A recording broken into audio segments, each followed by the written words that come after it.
வணக்கம் ஜெயஹிந்த். ஈரான் மற்றும் America Israel இவங்களுக்குள்ள நடக்கக்கூடிய யுத்தத்தில் ஒரு மிக முக்கியமான அப்டேட் பார்க்க போகிறோம்.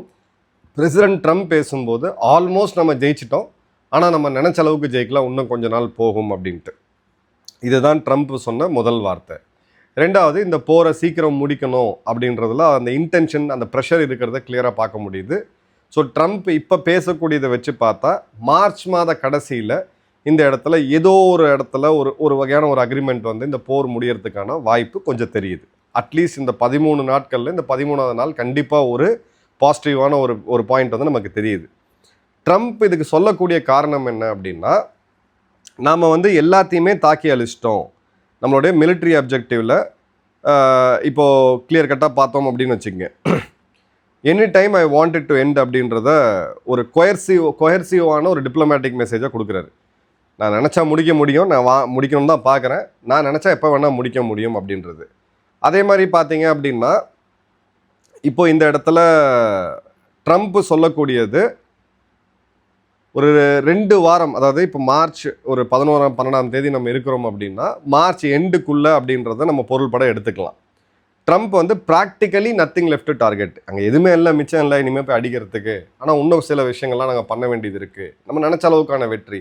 ஸோ ட்ரம்ப் சொல்லுது, ஈரானுடைய ஏர் டிஃபென்ஸ் சிஸ்டம், ஈரானுடைய மொபைல் லான்ச்சஸ், மிசைல் லான்ச்சஸ், ஈரானுடைய மிசைல் ஃபேக்ட்ரி, ஈரானுடைய கமாண்ட் அண்ட் கண்ட்ரோல் ஸ்ட்ரக்சர், ஐஆர்ஜிசியோடைய ஹெட் குவார்ட்டர் மற்றும் ஈரானுடைய அரசியல் தலைமை, இது எல்லாமே கணிசமான அளவுக்கு போயிருச்சு. அதே மாதிரி அணு ஆயுதத்தை வச்சுருக்கக்கூடிய நத்தான்ஸ் மற்றும் ஃபொர்தோ போன்ற இதையும் நம்ம வந்து பெரிய அளவுக்கு தாக்கிட்டோம், இன்னும் சின்னதெல்லாம் பண்ண வேண்டியது இருக்குது அப்படின்ற போது கிளியர் கட்டாக இது வந்து பார்த்தீங்க அப்படின்னா ஒரு எண்டை நோக்கி இந்த மந்த் எண்டுக்குள்ளே, அதாவது இந்த மார்ச் இறுதிக்குள்ளே வரத்துக்கான ஒரு வாய்ப்பு அப்படின்றது தெரியுது.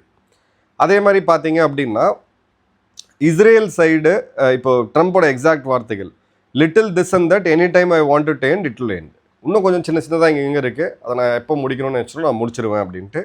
இஸ்ரேலோடைய அதிகாரிகள் சில பேர்கிட்ட நான் பேசும்பொழுது அன்அஃபிஷியலாக அவங்க என்கிட்ட சொன்னது, ஒன்று 2-3 வாரம் வச்சுக்கோங்க, எங்களுக்கு அதாவது இஸ்ரேலுக்குன்னு தனியாக சில டார்கெட்ஸ்லாம் இருக்குது, அதை நாங்கள் தாக்கி அழிச்ச பிறத்துக்கு இந்த போரை வந்து முடிவுக்கு கொண்டு வருவோம் அப்படின்ட்டு. இப்போது பிரச்சனை என்ன அப்படின்னு பார்த்தீங்கன்னா, ஈரானுடைய தரப்பு. ஈரான் என்ன சொல்கிறாங்கன்னா, கத்தார் மூலியமாக, கத்தாருடைய வெளியுறவுத்துறை அமைச்சர் மூலியமாக அமெரிக்கா எங்கிட்ட மத்தியஸ்தம் வந்தாங்க, இந்த போரை முடிச்சுக்கலாம் அப்படின்னு சொல்லும்போது நாங்கள் அதுக்கு ஒத்துக்கலை, எங்களுக்கு இஸ்ரேல் அப்படின்ற ஒரு நாடு இல்லாத வரைக்கும் இந்த போர் தொடரும். ஸோ இப்போ இந்த சைடு அவங்களுடைய டார்கெட்ஸை தாக்கின பிறகு இறங்கி வரும்பொழுது ஈரான் இப்போ உறுதியாக நிற்கிறத நம்ம பார்க்க முடியுது. இஸ்ரேல் முழுவதும் அழிஞ்சால் மட்டும்தான் இந்த போரை நிறுத்துவோன்னு சொல்கிறாங்க, அதுக்கான வாய்ப்பு இல்லை. அப்போது ஈரான் எண்ட்லெஸ்ஸாக இந்த போரை தொடர விரும்புதா? இல்லை. அவங்க என்ன கேரண்டி எதிர்பார்க்குறாங்கன்னா, இந்த வழி இப்போ நீங்கள் நான் எல்லாருமே இப்போ கேஸ் புக் பண்ணுறதா இது பண்ணுறதா, தயவுசெய்து கேஸில் இந்த ரூமர்ஸ் நம்பாதீங்க. கேஸ் இன்றைக்கி புக் பண்ணால் 2 நாளைக்குள்ளே வருது. இப்போ நீங்கள் புக் பண்ண பிறகு 21 நாள் கழித்து மீண்டும் அடுத்த சிலிண்டர் நீங்கள் புக் பண்ணலாம். அந்த 21 25 ஆக்கியிருக்காங்க. பெட்ரோலியத்துறையோடைய மிக முக்கியமான ஒரு ஐஏஎஸ் அதிகாரி, ஒரு செக்ரட்டரி லெவலில் இருக்கக்கூடியவங்க வந்து ப்ரெஸ் கான்ஃபரன்ஸ் கொடுத்துருக்காங்க. இது ஒரு 4-5 நாளைக்கு முன்னாடியே கொடுத்துருந்தாங்க அப்படின்னா இவ்வளோ தூரம் நம்ம கஷ்டப்பட்டுருக்கணும்னு அவசியம் கிடையாது. மக்கள் வந்து பீதியில் இருந்திருக்க மாட்டாங்க, ஒரு பேனிக்கில் இருந்திருக்க மாட்டாங்க. எல்பிஜியை பொறுத்த வரைக்கும், டொமஸ்டிக் வீட்டுக்கு பொறுத்த வரைக்கும் பேனிக் ஆகாதீங்க. பல நண்பர்கள் ஹோட்டல் துறையில் இருக்கீங்க, என்கிட்ட கேட்டிருக்கீங்க. நான் எல்லாருக்கிட்டையுமே சொல்கிறது, என்னுடைய அசம்ஷன், நான் கேட்கக்கூடிய செய்திகள், நான் பார்க்கக்கூடிய இது, நான் பண்ணக்கூடிய அனாலிசிஸை பேஸ் பண்ணி சொல்கிறேன். ஒரு 7 நாள்லேருந்து 10 நாளுக்குள்ளே கமர்ஷியல் கேஸ் பிரச்சனையுமே பெரிய அளவுக்கு தீந்துடும். கச்சா எண்ணெயை பொறுத்த வரைக்கும் நமக்கு எந்த விதமான பிரச்சனையும் கிடையாது. 55 மில்லியன் பேரல் நமக்கு ஒரு மாதத்துக்கு தேவை. இப்போ நமக்கு உள்ளே வரக்கூடிய வரத்து இன்கம்மிங் அப்படின்றது அதை விட அதிகம்.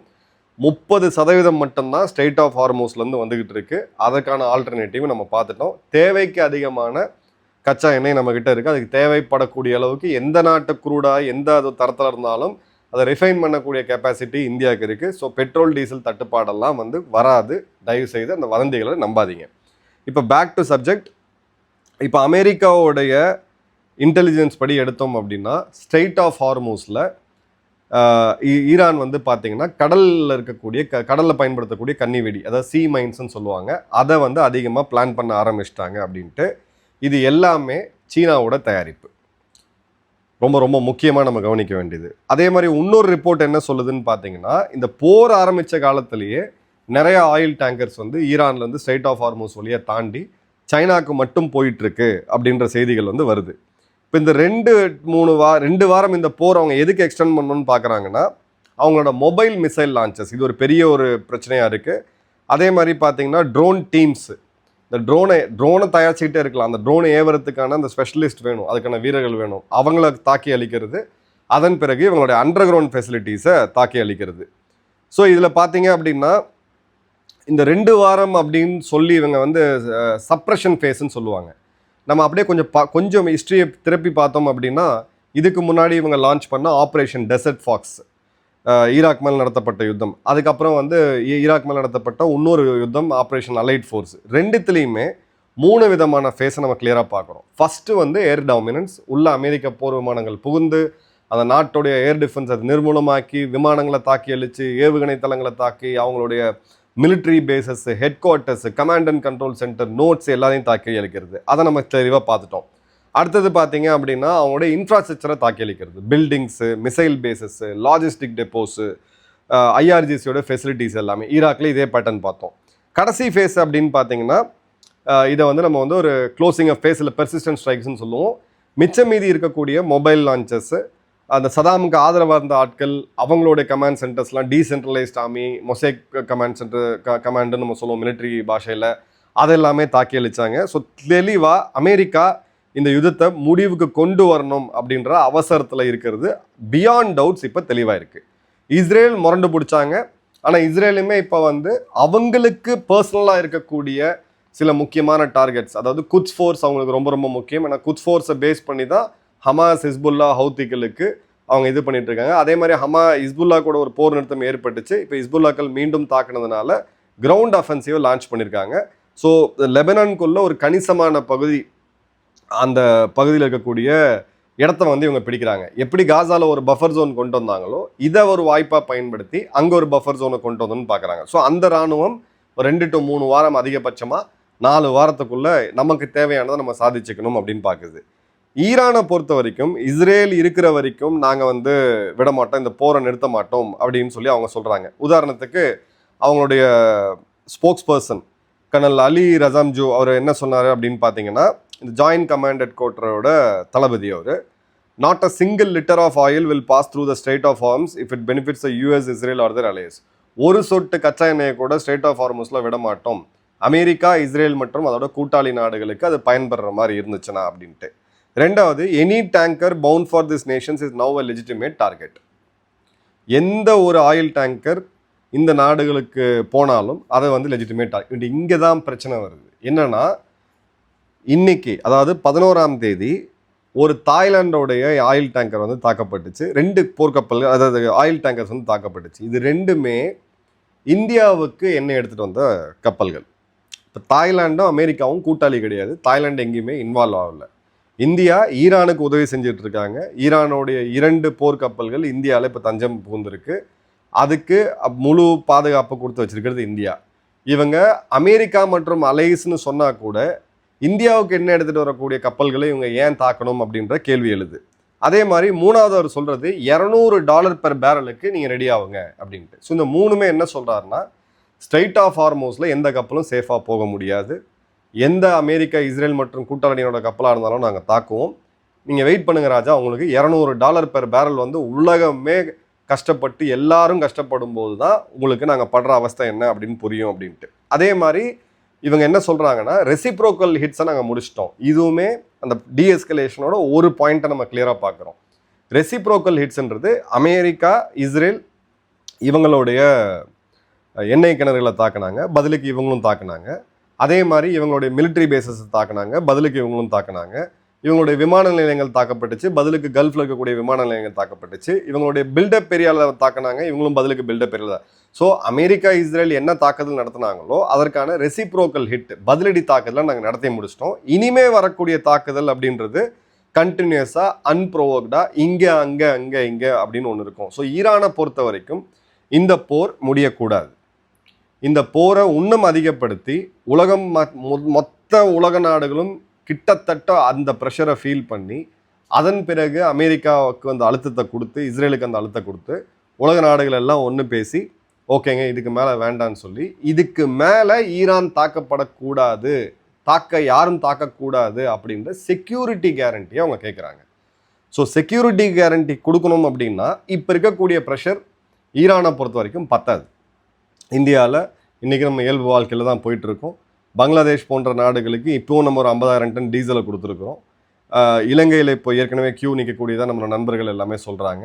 பாகிஸ்தான் கதையை வேறு, ஆஃபீஸ் வண்டி, அரசு அலுவலர்களுக்கான ஸ்கூல் நிறுத்தியாச்சு, நிறுத்தியாச்சு. இனிமேல் அந்த ஜிகாதீஸ் எல்லாமே கூட ஒர்க் ஃப்ரம் ஹோம் தான் பண்ணக்கூடிய சூழ்நிலை பாகிஸ்தானில் வந்துருச்சு. ஸோ இது எல்லாமே பார்க்கும் பொழுது நம்ம இந்த இடத்துல ஒரு பாசிட்டிவ் சைனை நம்ம பார்க்குறோம். பட் அடுத்த ஒரு 10 நாள் இந்தியாவுடைய கப்பல்கள் இல்லை கச்சா எண்ணெய் எடுத்துகிட்டு வரக்கூடிய கப்பல்களோட மேலே இருக்கக்கூடிய தாக்கம் அப்படின்றது நிச்சயமாக இருக்கும். ஏன்னா இன்றைக்கே 3 கப்பல்கள் தாக்கப்பட்டிருக்கு. ஒன்று மயூரி நாரி, இது ஒரு தாயோட பல்க் கரியர்.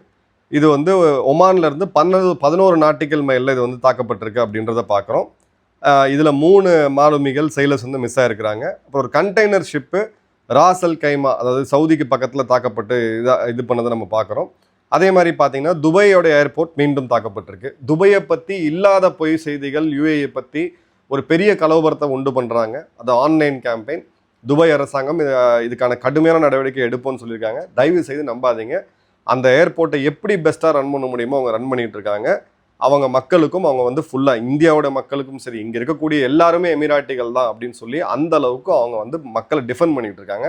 நம்மளுடைய சகோதர நாடு, நட்பு நாடு, அந்த நாட்டை பற்றி வரக்கூடிய வதந்திகளை நாமளே அதை பரப்பி இல்லை அதுக்கு ஒரு செயல் கருவியாக நம்ம இருந்துடக்கூடாது.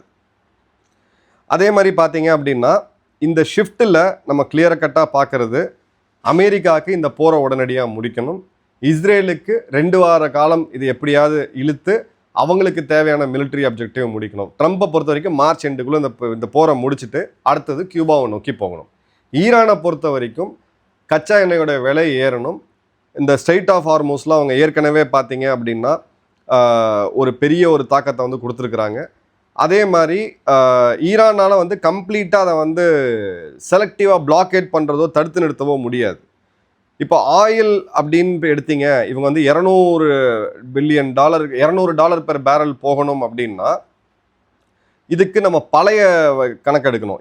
ஈராக்கோடைய அந்த 9 வருட யுத்தத்தில் 500க்கும் அதிகமான ஆயில் டேங்கர்ஸ் மேலே தாக்கம் ஏற்பட்டுச்சு. ஆயில் ப்ரைஸ் டபுள் ஆச்சு. இப்போது நம்மளுடைய அனலிஸ்டோடைய எஸ்டிமேட், பல்வேறு எக்ஸ்பர்ட்ஸோட எஸ்டிமேட் எடுத்தீங்க அப்படின்னா சின்ன சின்ன ஹராஸ்மெண்ட்டோடு இருந்துச்சுன்னா $90 to $100 ஆயில் ட்ரேட் ஆகிட்டு இருக்கும். டேங்கர் மேலே மீண்டும் மீண்டும் லிமிட்டட் லெவலில் தாக்கப்பட்டுச்சுன்னா $110 to $130 வரைக்கும் போகும். ஒருவேளை அந்த ஸ்ட்ரெய்ட் ஆஃப் ஹார்மூஸே மூடப்பட்டால் $150 to $180 வரைக்கும் போகும்.